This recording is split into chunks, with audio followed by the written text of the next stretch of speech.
Evo Morales, el primer presidente indígena y campesino de Bolivia, se formó políticamente en el sindicalismo cocalero del Chapare, de secretario de Deportes de su sindicato local en 1981 a presidente de las 6 federaciones del Trópico de Cochabamba desde fines de los 90. Creemos que esa experiencia la traslada a la gestión de gobierno como modo de construir consensos, así como orientación ideológica para tomar algunas decisiones. Incluso ciertas prácticas discursivas de las asambleas sindicales pueden encontrarse en sus discursos ante diversos organismos internacionales. Evo Morales, además de ser el primer presidente de ascendencia indígena, ha sido el presidente elegido con más alto porcentaje de votos en la historia de Bolivia. 53% en 2005, 62% en 2009, 61% en 2014.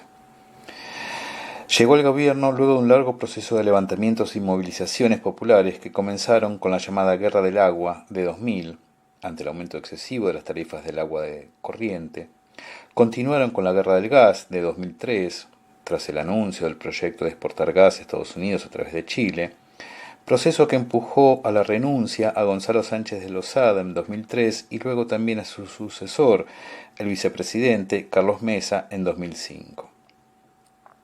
En este contexto, la figura de Evo Morales fue creciendo entre los movimientos sociales gracias a su habilidad negociadora y a un discurso fuertemente combativo que fue conduciendo estratégicamente los pasos de la rebelión hacia una salida constitucional para legitimar en las urnas el proyecto de refundación nacional mediante una asamblea constituyente originaria, no sin cierta fricción con otros líderes de esa coyuntura.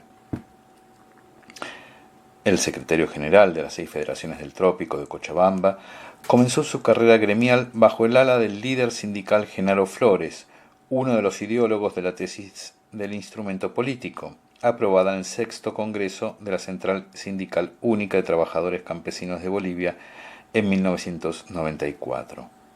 El instrumento político sería un modo de participación política autónoma del movimiento indígena campesino que primero se llamó Asamblea por la Soberanía de los Pueblos y luego se transformó en el Movimiento del Socialismo, Instrumento Político por la Soberanía de los Pueblos. En ese periodo asistimos también al proceso de conformación de la identidad colectiva de los productores de coca del Chapare que describen García Linera, Chávez León y Costas Monge en su Sociología de los Movimientos Sociales en Bolivia, estructurada sobre 2 formas básicas de identificación colectiva. Una identidad campesina, centrada en la producción de hojas de coca, que se articula posteriormente con una dimensión étnica y cultural de las tierras altas, como consecuencia del origen mayoritario de comunidades quechuas y aymaras. A su vez, esta identidad campesina e indígena termina de adquirir cohesión frente al enemigo común, los funcionarios y los gobiernos que intentaron implementar la erradicación forzosa de los cultivos de coca. Esta mirada pragmática de los cocaleros los aleja del discurso fuertemente indianista de la Central Sindical Única de Trabajadores Campesinos de Bolivia, que entiende al Estado como una estructura cuara, blanca y occidental. En cambio, los cocaleros diferencian el Estado de los gobiernos. Para ellos, los gobiernos han sido simples agentes de las políticas impulsadas por los Estados Unidos. Entonces, los gobiernos han sido coloniales porque respondieron siempre al imperialismo estadounidense, que es el centro del capitalismo global. El antiimperialismo cocalero es tanto nacionalismo como anticapitalismo. La influencia de esta identidad colectiva está presente en la construcción de la imagen de sí de Evo Morales, de manera diferenciada de acuerdo con los interlocutores privilegiados en cada caso. En las alocuciones pronunciadas fuera del ámbito local, Evo Morales desarrolla una imagen de sí que convoca a lo indígena y lo campesino que supone en el auditorio, pero orientada a su reformulación. Se construye como parte de los pueblos indígenas, en un primer momento, para enfrentar el estereotipo dominante de los indígenas y, en un segundo momento, para sostener una serie de propuestas políticas opuestas al sistema económico imperante.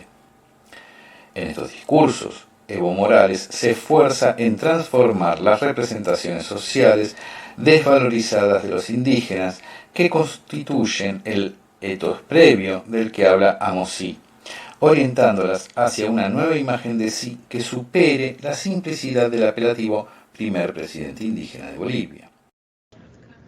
Quiero decirles, delegados, delegadas, señora presidenta, que en mi país empezamos a buscar profundas transformaciones democráticas, pacíficas. Estamos en la etapa de cómo refundar Bolivia para unir a los bolivianos, refundar Bolivia para integrarnos mejor todavía todos los sectores y regiones de mi país, refundar Bolivia no para vengarnos con nadie, aunque hemos sido sometidos a una discriminación, refundar Bolivia sobre todo para acabar con ese desprecio y odio a los pueblos. Digo esto porque mi madre me comentaba diciendo que cuando iba a la ciudad no tenía derecho a caminar en las plazas principales de las ciudades de mi país, no tenía derecho a caminar por las aceras. Hace 30, 40 años recientemente, pero felizmente hemos decidido pasar de esa lucha social, sindical, comunal, a una lucha electoral para ser nosotros los actores de resolver los problemas sociales, los problemas económicos, los problemas estructurales. Y ahí estamos apostando por esta Asamblea Constituyente de Refundacional. Su objetivo es, por un lado, desembarazarse de ciertas caracterizaciones del sentido común. Por el otro, dar carácter internacional a las demandas del sector cocalero, universalizándolas, es decir, que las demandas que partieron de lo local regional alcancen estatus nacional y se proyecten globalmente. Quiero aprovechar esta oportunidad, señora presidenta, que hay otra injusticia histórica de penalizar a la hoja de coca. Quiero decirle, es la hoja de coca verde no es la blanca que la cocaína. Esta hoja de coca que representa la cultura andina, una hoja de coca que representa al medio ambiente y la esperanza de los pueblos. No es posible que la hoja de coca sea legal para la Coca-Cola y la hoja de coca sea ilegal para otros consumos medicinales en nuestro país y en el mundo entero. Para ello, en sus primeros discursos ante organismos internacionales, pone en escena el discurso del sentido común mediante una serie de negaciones polifónicas destinadas a reformularlo. El uso de la primera persona del plural en esta serie remite preferentemente a los pueblos indígenas, lo cual le permite erigirse como su representante, dejando en un segundo plano su lugar institucional como presidente de Bolivia. Esto puede verse claramente en la intervención ante el Parlamento Europeo del 15 de mayo de 2006, que es casi una presentación ante el mundo. El enunciador parte de una definición asertiva. Los pueblos indígenas originarios campesinos de América, especialmente de Bolivia, pertenecemos a la cultura del diálogo, a la cultura de la vida, a la cultura del equilibrio, la justicia y la equidad, que luego es reforzada mediante negaciones polifónicas contradóxicas. Históricamente hemos sido excluidos, pero no somos excluyentes. Históricamente hemos sido sometidos a la esclavitud, pero jamás hemos sometido a la esclavitud a otras familias. Sí, gracias a la conciencia de mi pueblo, llegamos a la presidencia como pueblos indígenas, no fue por venganza de nadie, sino por la esperanza de nuestros pueblos. No somos de la cultura del narcotráfico. No estamos planteando una lucha armada. En los primeros enunciados, el locutor presenta una voz, otra con la que no se identifica y que remite al sentido común de la oposición local boliviana, pues retoma algunas expresiones de su discurso de Asunción y que probablemente atribuya como sentido común occidental. En los dos primeros, señalando características atribuidas a los pueblos indígenas, excluyentes, esclavistas, que son presentadas como acciones sufridas por estos. Ambas frases repiten la misma estructura para reforzar el efecto y la conjunción adversativa, pero orienta la argumentación negando también la posibilidad de actuar del mismo modo. Es decir, si los pueblos sufrieron la exclusión, podrían actuar del mismo modo. El pero habilita esa posibilidad a la vez que la niega. Así, el enunciador 2 niega la exclusión y el esclavismo y niega también la venganza. Los últimos dos enunciados, por su parte, remiten a la memoria corta, a la estigmatización del movimiento cocalero como narcotraficante y guerrillero. En los primeros discursos de Evo Morales ante organismos internacionales se percibe la búsqueda de elaboración de una imagen de sí y de los pueblos indígenas orientada a imponer una imagen de este sector social como reserva moral de la humanidad y de ese modo legitimar las propuestas de su portavoz más allá de las fronteras bolivianas. Evo Morales aprovecha la legitimidad que le otorga el ser presidente para tomar la palabra como representante de los pueblos indígenas. Sus experiencias y propuestas son las del colectivo que representa.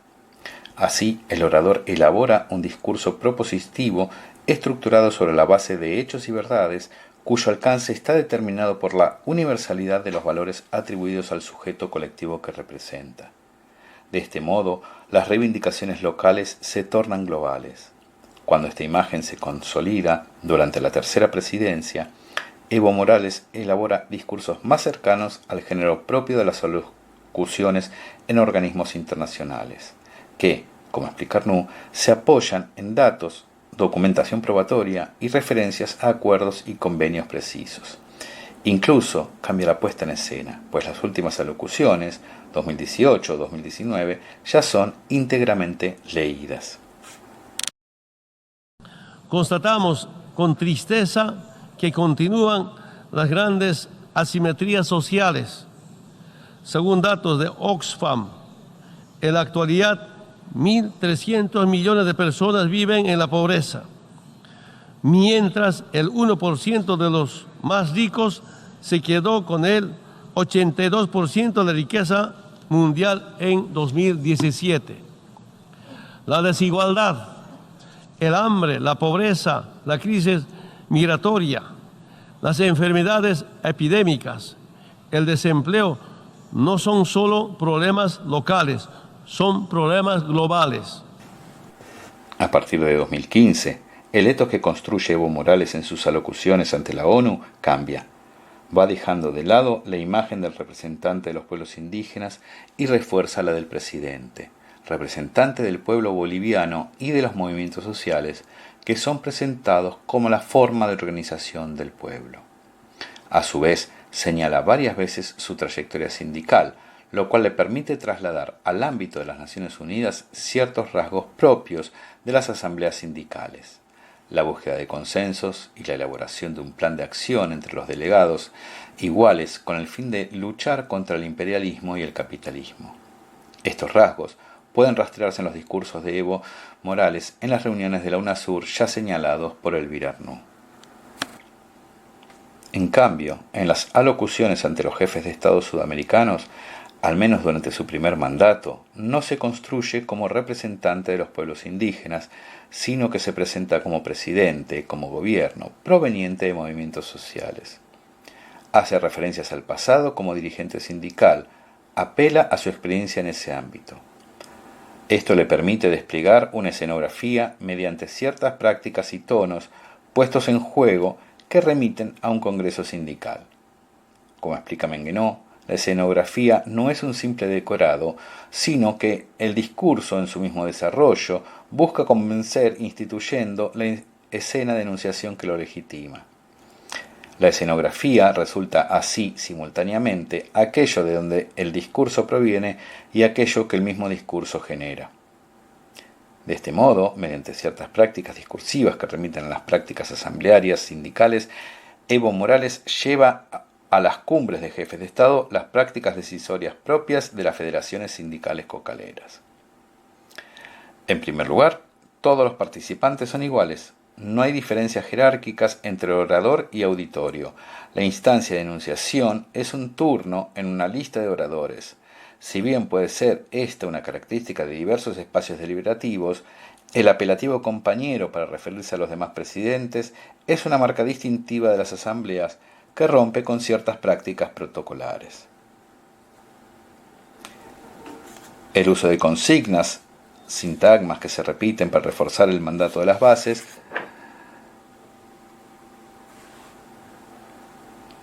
el orador es portador de un mandato de las bases y sus propuestas consensuadas se someten a la discusión con los demás dirigentes.